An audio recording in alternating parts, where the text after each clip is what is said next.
Hello everyone, and welcome to another video game, another StarCraft 2 replay. This one is going to be Game 2 of Spirit versus Nice. This is actually a pretty crazy series in general, so I might end up casting other games from the series, but this one was especially recommended.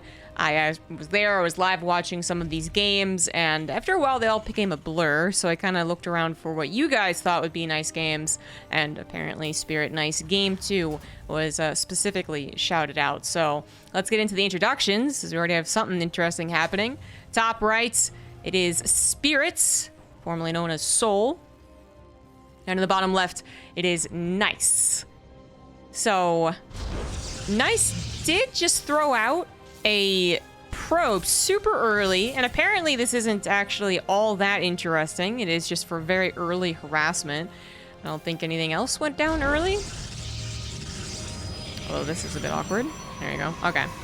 So not going to be any, like, proxy gateway shenanigans, at least not for now. I think one of the trademarks of the entire series between the two was that there was a lot of very unorthodox play. Give some context around the replay, which I like doing without trying to actually spoil what happened necessarily. But this was the play-ins for Katowice, so bracket stage. Before the playoffs, that is, so the beginning bracket stage, right?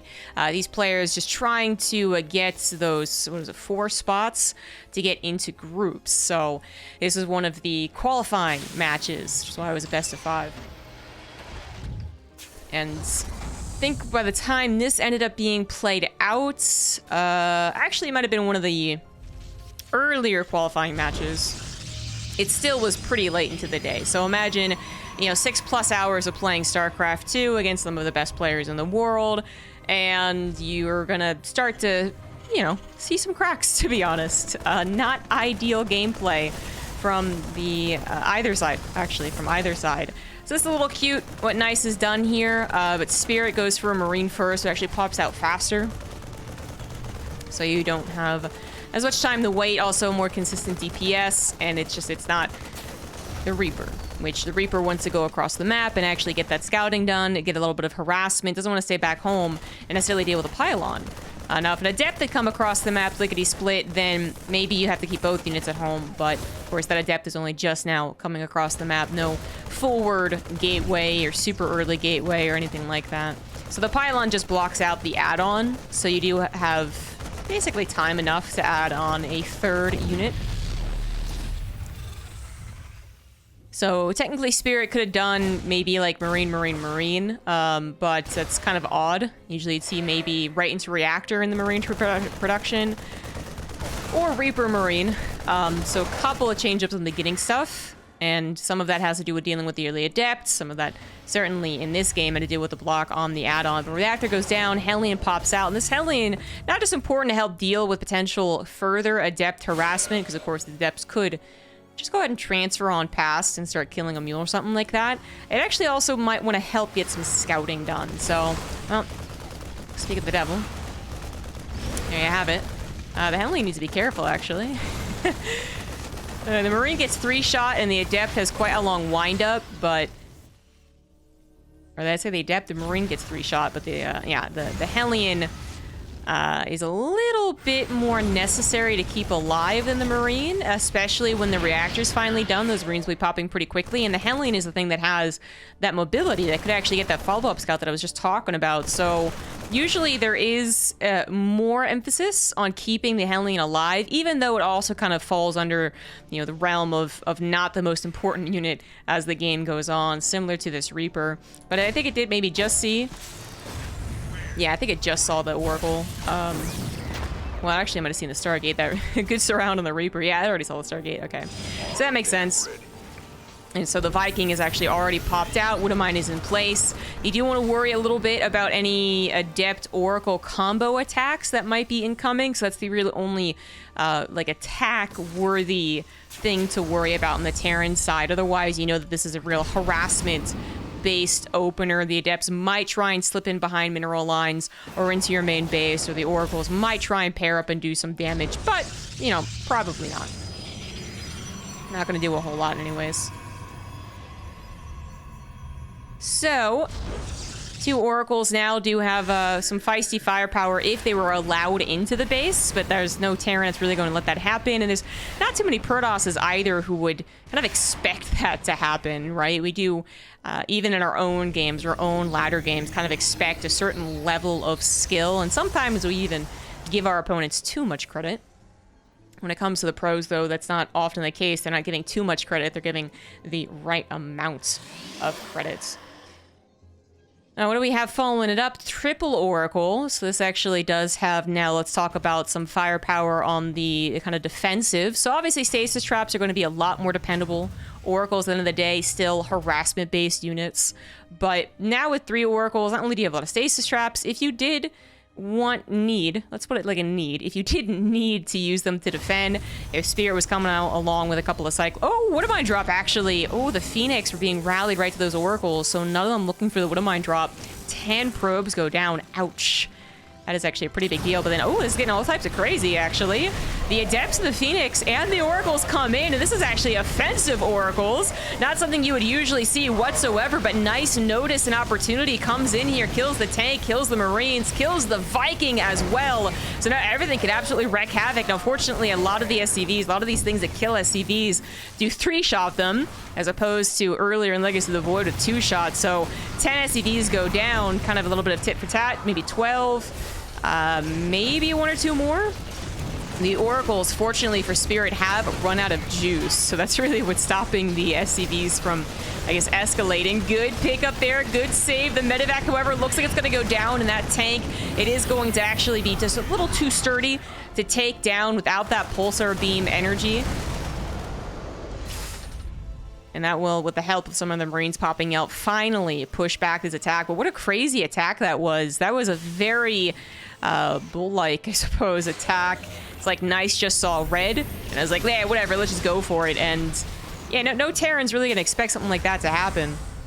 Unfortunately, now Spirit's SCVs are, many of them are 1-shot or at the very least 2-shot away from death. So the Adepts come in, kind of hoping to do maybe a little bit of like the Protoss equivalent of a Bane drop into a Ling drop, you know? And that's, yeah, 5, 6 more SCVs go down. Again, only limited because I think the Pulsar beam was canceled or ran out. I don't know. But also because he did expect the army to finally move in to help out. So where does that actually put us in this game? You know, 6 more SCVs go down. We'd have to recall that Nice also lost the 10 probes. Then a little bit more. I think the Widowmines actually got another shot is what happened. So Spirit does take more damage, but only 5 more workers worth of damage. That's actually not too bad, but we do have to also consider that Spirit took a little more damage also a little bit later on in the game, which is always a bit weird to talk about.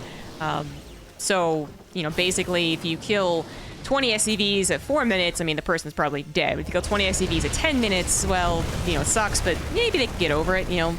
So where does this actually put this game? That is really hard to call.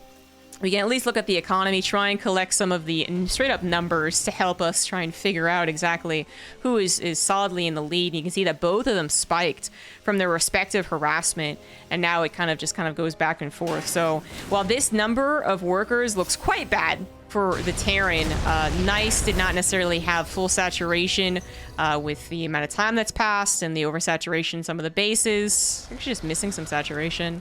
And that 4th base is only just on the way, and oh, look at that. And there you go. There you go, a bunch of probes not actually mining. Because I was going to say, it does seem like with a 20 worker lead, I mean, even if you're oversaturated, you should have a pretty nice lead on the economy. All right. Now the mules have also, I guess, dissipated at this point, so we can see a very big difference between the two. And that Nexus finishing up will just increase that difference. Nice, I guess, feeling the momentum. Proxy to gateway at some point. 9 gateways in total. We got charge and +1. And we do still have further harassment from both sides. Widowmine drop once again, kind of sneaking behind enemy lines. While those Phoenix were on the offense, Spirit did take a bit of a gamble, sure. But I think a correct one actually sent another medevac drop across the map. I also really like this from Spirit. He saw the proxy gateway with something. Not sure exactly what. Maybe a Marine did check for this 5th. Or maybe this medevac did.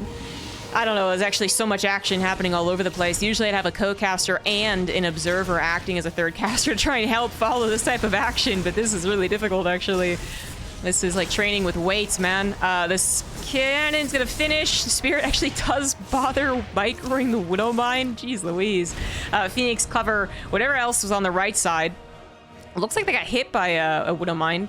Right? That definitely looks that way. This Widowmine's going to go on the high ground. Very clever of Spirit to notice this. Oh, and 14 probes in total going down with the most recent round of harassments. But nice. Always looking for some return damage. At least finds 5 SCVs. Interrupts some of the mining.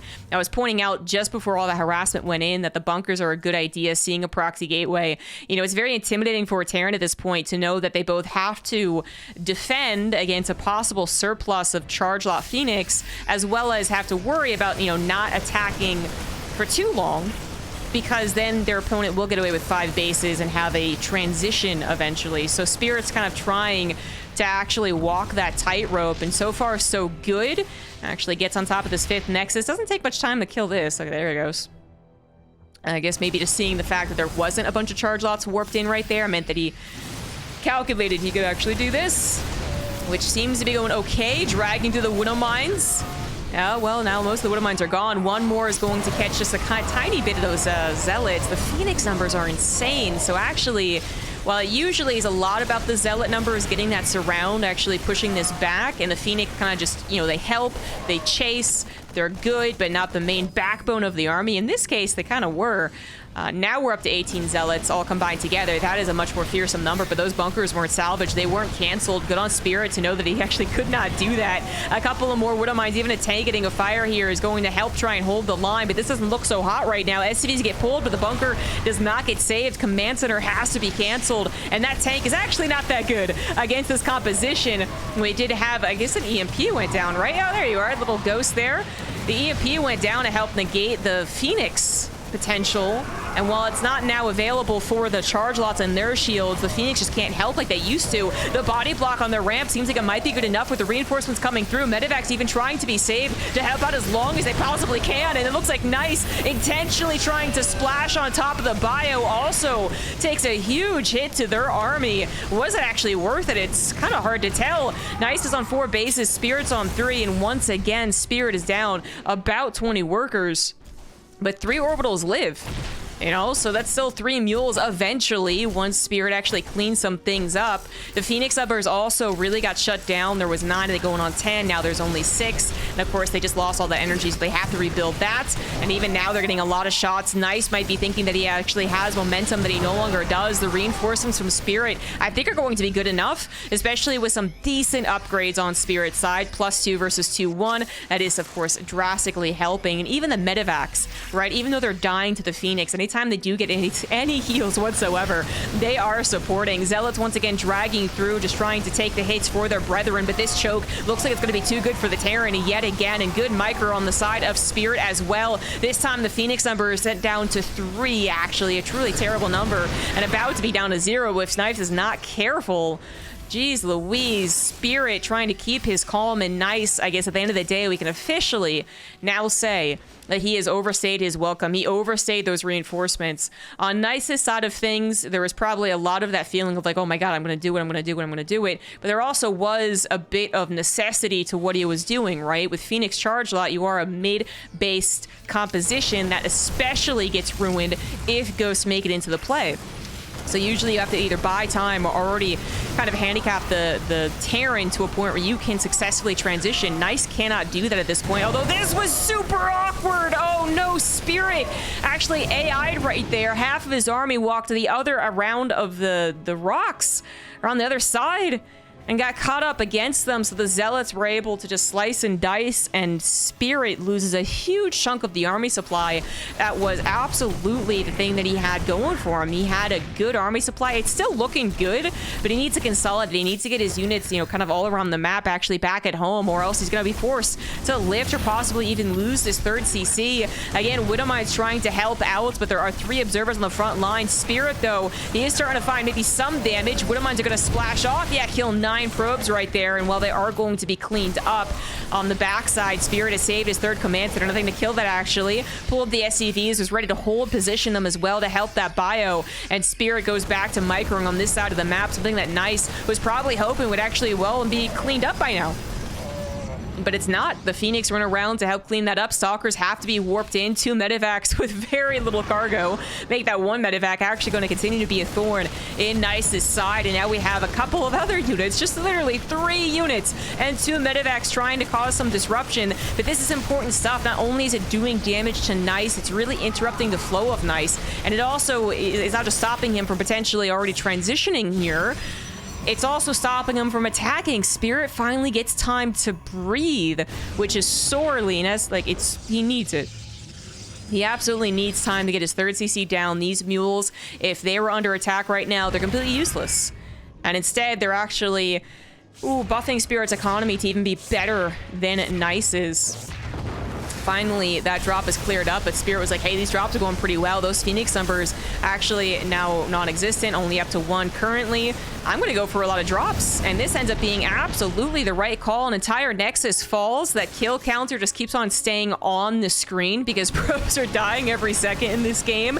And Nice, of course, in return is like, man, I'm really sick of these drops. Let's go back into Phoenix.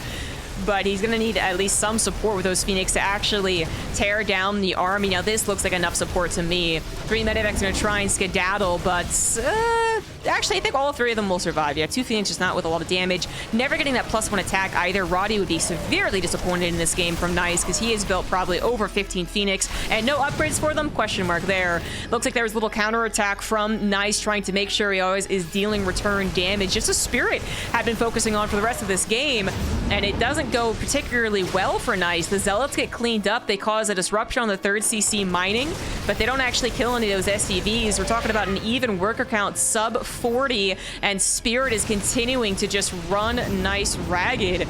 The recall comes in, but there's actually not a punish for the 3 medevacs, and he's still dealing with these medevacs over here. Looks like this will finally be cleaned up. And hot diggity damn, Spirit has really brought this game back to at least playable for him as he continues to wreak havoc in the main base, kill gateways, kill production facilities. I mean, does Nice... Is he even keeping track of what has been killed in this game? Because I certainly can. I guess most of the things that he's lost is gateways, which isn't directly impacting him yet because he doesn't have the economy to actually warp in from everything. His probes constantly being pulled, constantly under attack. It is one hell of a game. Super hard to keep track of. Nice even long distance mine. Oh no, those are the army units. They're trying to track down this pesky little medevac. Finally that gets taken down, but every time it seems like I'm saying finally, Nice cleans things up. Spirit's actually on the offensive once again. And he does grab that Nexus, tries to get the hell out of Dodge. Only a couple of Stalkers left to chase, find the empty medevac. Something that Spirit is shockingly able to afford, although not by much.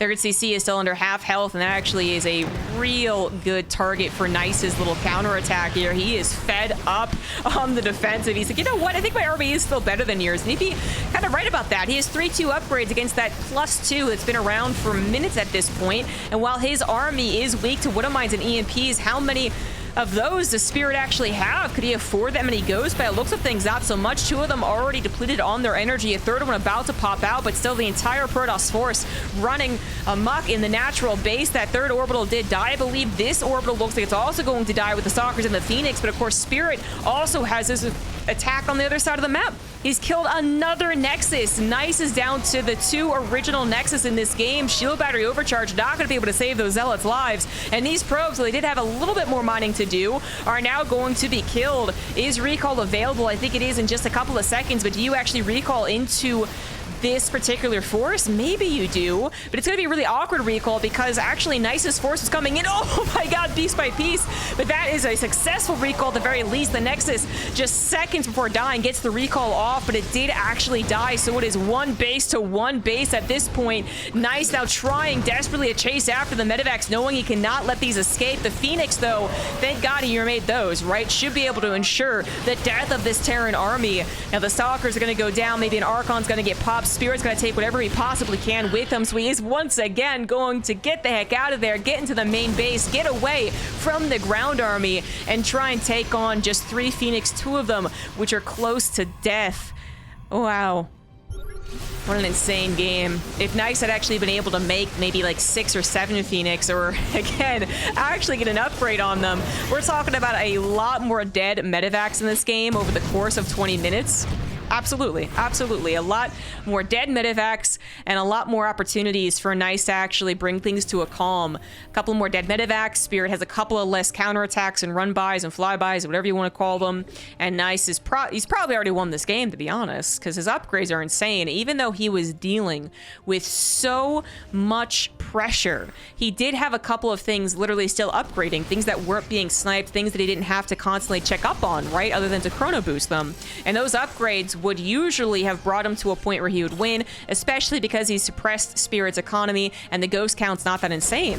But now, I don't know, the ghost count is there. The Archons get popped like balloons. The Zealots get destroyed just because they actually aren't supported enough, and Spirit ends up taking this game. What an absolutely insane game this was. Both of them acknowledging kind of the strengths and weaknesses of their position and realizing that at any point, you know, they need to have something else happening. They can't just be on the defensive. They can't only be on the offensive either. They have to find some way to do both. And at the end of the day, again, 20-minute games, Spirit was able to do both a little bit better than Nice did. He was able to deflect any of those run-bys, deflect any of the attacks from Nice, well enough anyways, while also doing the attacks, while also just running Nice's army around, destroying his economy, making him make some very tough decisions.